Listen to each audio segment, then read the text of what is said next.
In the heart of Africa, in a village called Omu, lived a young woman named Amina. She was known for her beauty and kindness, admired by everyone. Her parents, farmers, had raised her to be hardworking and respectful. Amina loved her family and the simple life they led. One day, while fetching water from the river, Amina met a stranger. He was tall and handsome, with a smile that could light up the darkest night. His name was Kato. He claimed to be from a distant village and was in Omu for business. Kato and Amina soon became friends, meeting by the river daily. They laughed and shared stories. Kato was charming, and Amina found herself falling for him. One evening, under the full moon, Kato asked Amina to marry him. Amina was overjoyed and quickly agreed. Her parents were hesitant, but seeing their daughter's happiness, they gave their blessing. The wedding was grand, with the entire village celebrating the union of Amina and Kato. After the wedding, Amina moved to Kato's village, which was a day's journey from Omu. She was excited to start a new life with her husband. However, upon reaching the village, Amina noticed something strange. The village seemed deserted, with only a few old houses and overgrown paths. Kato led her to a large, old house at the edge of the village. "This is our home," he said, smiling. Amina tried to hide her disappointment. She had expected a lively village, but she loved Kato and decided to make the best of it. Days turned into weeks, and Amina noticed more odd things. Kato would disappear at night, leaving her alone in the old house. When she asked him about it, he always had a vague answer. She also realized that the village was eerily quiet, with no sign of other people. One night, Amina decided to follow Kato. She waited until he left the house and then quietly trailed behind him. Kato walked to a small clearing in the forest, where a group of people had gathered. They were chanting and dancing around a fire. Amina hid behind a tree, watching in shock. As the moonlight illuminated the scene, Amina saw something that made her blood run cold. Kato and the others began to transform into shadowy figures, their bodies becoming translucent and ghostly. Amina covered her mouth to stifle a scream and ran back to the house. The next morning, Amina confronted Kato. "Who are you? What is happening in this village?" she demanded. Kato sighed and sat her down. "Amina, there is something I must tell you. I am not a human. I am a ghost, bound to this village by an ancient curse. All the villagers you see are also ghosts." Amina's eyes widened in disbelief. "But how is that possible? I can touch you, see you." Kato nodded. "We can take human form for a short time, but at night, we return to our true selves. The curse was placed on us many years ago by a powerful sorcerer. We cannot leave the village, and we are doomed to roam as ghosts forever." Amina felt her world crumble. She loved Kato, but how could she live with a ghost? "Why did you marry me?" she asked, tears streaming down her face. Kato took her hands. "I fell in love with you, Amina. I wanted to experience love, even if only for a short time.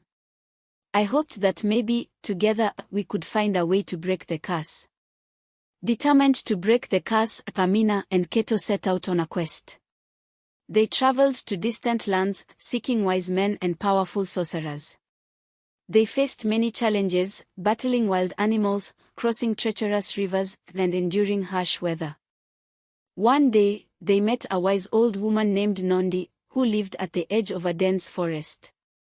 She listened to their story and agreed to help. "The curse can only be broken by a pure heart and a great sacrifice," she said. "Amina, you must be willing to give up something precious." Amina was ready to do anything for Kato. "I will do it," she said without hesitation. Nondi led them to an ancient tree at the center of the forest. "This tree holds the spirit of the sorcerer who cursed your village," she explained. "Amina, you must offer a part of your soul to break the curse." Amina closed her eyes and placed her hand on the tree. She felt a surge of energy as a part of her soul was drawn into the tree. The ground shook, and a bright light enveloped the forest. When the light faded, Kato and the villagers stood before her, fully human. The curse was broken, and the village of Kato thrived once more. The villagers rebuilt their homes and started anew. Amina and Kato returned to Omu, where they were welcomed with open arms. They told their story, and the villagers marveled at their bravery. Amina's sacrifice had saved Kato and his village. She had given up a part of her soul, but in return, she gained a lifetime of love and happiness with Kato. They lived happily, surrounded by family and friends. Years passed, and Amina and Kato's love grew stronger. They had 2 children, a boy named Sudi and a girl named Nia. Their family was the pride of Omu, and their story of bravery and sacrifice was told to every child in the village. Yet, deep within the forest, the spirit of the old sorcerer remained bound to the ancient tree. One night, a storm raged over Omu. Thunder roared, and lightning split the sky. Amina woke with a start, sensing something was wrong. She found Kato standing at the window, staring into the forest. "Kato, what's wrong?" she asked, worried. "I don't know, Amina," he replied, his voice tense. "I feel something stirring in the forest. Something dark." The next morning, they received news that the old woman, Nondi, had fallen ill. Amina and Kato rushed to her hut at the edge of the forest. Nondi lay on her bed, looking frail and weak. "The curse is not fully broken," Nondi whispered, her voice barely audible. "The sorcerer's spirit still lingers. You must find a way to banish him forever." Amina and Kato were determined to protect their family and village. They knew they had to return to the ancient tree and confront the sorcerer's spirit once more. Armed with knowledge from Nondi and the villagers' blessings, Amina and Kato ventured into the forest. They reached the ancient tree, its twisted branches reaching out like dark fingers. As they approached, the ground trembled, and a cold wind howled through the trees. A ghostly figure emerged from the tree, its eyes glowing with malice. "You dare return?" the sorcerer's spirit hissed. "The curse is eternal.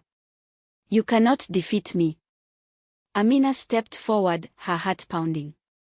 "We broke your curse once, and we will do it again," she said, her voice strong and unwavering.